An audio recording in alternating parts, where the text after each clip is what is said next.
acting is not about actors. It's about the story. And I think that's something that we forget as well. We sometimes we have our own personal blocks or personal preference, or you hear actors say things, well, like, oh, I wouldn't do something like that, or I wouldn't say it that way, or I wouldn't yell in that scenario, or maybe the opposite, I wouldn't cry in that scenario, or whatever it might be.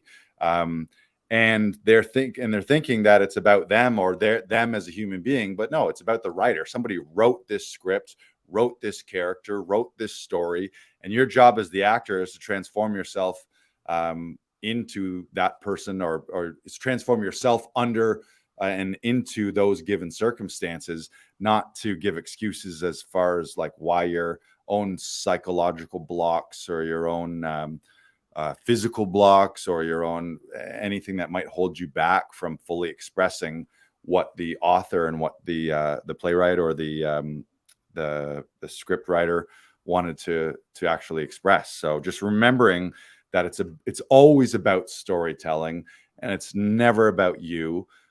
Even though as actors, obviously we get a lot of accolades, and we're the people that are on camera, and our big giant heads are in these close-ups on movie screens.